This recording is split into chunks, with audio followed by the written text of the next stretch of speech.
Hello everyone, I'm João from That's Brilliant. In this video we're going to talk about the derivative of logarithmic functions. And this is the second video. We have a first video talking about this topic, whose link I'm going to put in the description below, in which we prove the derivative of logarithmic functions in a different way of this video.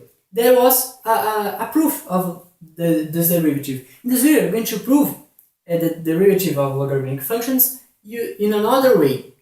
And the first way of the first video, the number e appeared. And it appeared because we chose it to appear. In this video, we are going to see that it isn't just a choice of the human beings. The e happens in calculus naturally. In math, the number e is naturally in math. In our topic, in calculus, it appears naturally, and we're going to see how does it appear naturally in calculus. So before we begin the derivative, we're going to remember what's the number e. So the number e, it's just a constant. It's a number, a constant. For example, pi, it's similar to pi, not the value, but it's like a number defined, it's a constant. And we can define this number that is approximately 2.7 using a limit. And you can see that e is equal to the limit. As for example, m approaches infinity of 1 plus 1 over m raised to m. So we can define e. One of the ways of defining e is this way here, using this limit. And so let's begin with the mathematical proof of the derivative of logarithmic functions. A different proof than the last video. And let's imagine we have a function f of x as equal to logarithm base a of x. And a is just a base. A here is a constant. It's just a generic way of representing the base of the logarithm. And we wanted to prove that f prime of x, the derivative of this function, is equal to 1 over x times natural log of a. And you're going to prove this in this video. So let's begin with the formal definition of derivative. So if we have a function f of x, if you want to, the definition of f prime of x, the first derivative of the function is, one of the ways of defining is the limit as h approaches 0 of f of x plus h minus f of x, all of this divided by h. This is a definition of derivatives. We're going to use this to prove what we want. So we are considering here f of x as this logarithm. So f prime of x is what we want. So continuing here, this is the limit as h approaches 0 of f of x is log base a of x. So f of x plus h is log base a of x plus h.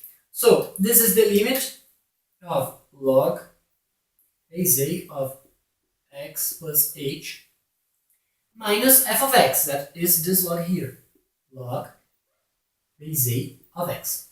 And all of this divided by h. Now we're going to use a property of logarithms. So remember that when we study logarithms, and I'm not going to get into specific details about this, because we study this when we see logarithms, and we see that one of the properties that if we have the log base a of b over c, this is equal to log base a of b minus log base a of c. So we have something similar here. We have the difference between logarithms of the same base. So we have here, this is the difference between logarithms of same base. So we can do the reverse operation of this property. We have the difference here. We're going to get back to the division into the argument of the logarithm. So we can, let me change the color here. It's very red. So we can say that this is the limit as h approaches 0 of log base a of x plus h over x. So our b here is this, and our c is this. Here we have c is the x, b is the h plus x. So this is x plus h over x. Now of this divided by h. And we can make this more simple. This part here is our draft. So we have x plus h over x. This is x over x plus h over x. This is 1 plus h over x. So we can write this. So let back. Go back and using another color now. The limit as h approaches 0 of log base a of 1 plus h over x, all of that divided by h. Now we're going to use another variable. So we're going to define a variable. Let's say that h over x is equal to u. And our limit is using h, and we're going to change to u. So let's evaluate these limits. So as h approaches 0, u also approaches 0. When h gets closer and closer to 0, u also gets closer and closer to 0. So this is the limit when u approaches 0, not u, but the u here, of log base a of 1 plus u, because u is h over x, all of that divided by h. Instead of putting h, we're going to use another thing. So let's, in this equation, multiply both sides by x. So we obtain that h is equals to u times x. So here it's divided by u times x. And we can write this another way. I'm just going to make more space here. So we have the log base a of 1 plus u. It's what was written here. U is h over x. And instead of putting divided by u times x, we're going to put this multiplied by 1 over u times x, which is the same thing. But it makes it more simple for us to say another property. And remember that property. When I have a logarithm, for example, log base a of, for example, d raised to f, for example, we can say that this is equal to f log base a of d. So if we have an exponent in our argument, we can put this exponent multiplying the logarithm. So we're going to do the reverse operation. We have a number multiplying the logarithm, and we're going to put this number as an exponent of the argument. Here, the exponent of the argument multiplies. Here, what is multiplied is going to become the exponent of the argument. The reverse operation. So this is the limit as u approaches 0. And we are just going to do that for u1 over u, because this is the same thing as 1 over u times 1 over x. But the 1 over x is going to be here. We're just going to do that to 1 over u. So 1 over x, that multiplies log base a of 1 plus u raised to 1 over u. And here, we're going to use another variable to create another variable. Let's say m. So 1 over u is equal to m. So this is equal to the limit And here, let's evaluate this limit. When u approaches 0, here, m approaches infinity. You know that when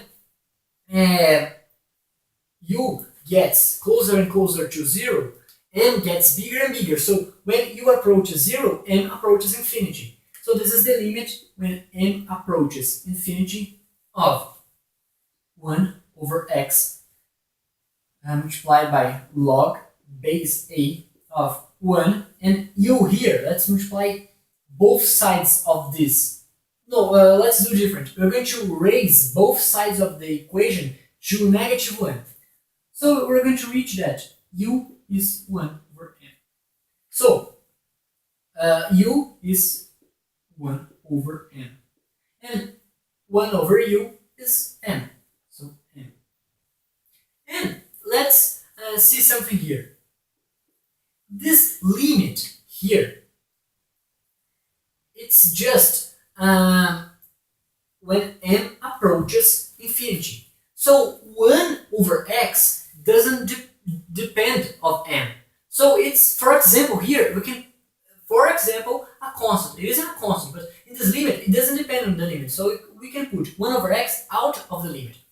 And also the logarithm base a is not dependent on m. So we can write this way. Continuing here, we can write this as being the limit. As I said, we can put 1 over x out of the limit, and we can do as this function log base a. Imagine a function log base a of x. It's continuous to the e number, so we can do what we are going to do now. We can put the limit inside the logarithm. So as logarithm and the base a don't depend on the limit, we can put this out of the limit too. So this is going to be 1 over x times the log base a, and now we have the limit when m approaches 0 of 1 plus 1 over m, all of that raised to m. And remember that this is the e number here. This is the e number. So this is equal to 1 over x times the logarithm base a of e. Now let's remember another property of logarithms. If we have, for example, log base, let's imagine base m of n, this is equal to 1 over log n of n. So this is called a reciprocal property. We can change places with the base can change the place with the argument, and this is raised to the negative 1 power. So this is a property. I'm going to do the same thing here. So this is equal to 1 over x times 1 over. I'm going to change e with a. So log base e of a. So this is equal to 1 over x. Log base e is natural log. So natural log of a. And now we have proved what we want. We have proved the derivative of the logarithmic function, and we have also proved that the e number appears naturally in calculus. Notice that in the first video we chose to use the base e. Here we didn't choose. The limit, this limit just appeared here. And notice that this limit appears. And for the math be more simple, we define that this limit is the number e. But this number is just a number. We define it as this limit because it's more simple to write logarithm base e than logarithm base and all this limit. So it appears naturally in calculus, as you can see. And we define this limit as being e because it's very, very simpler to work with just e instead of all this limit. So this is it. Thank you very much for watching, and see you in the next videos.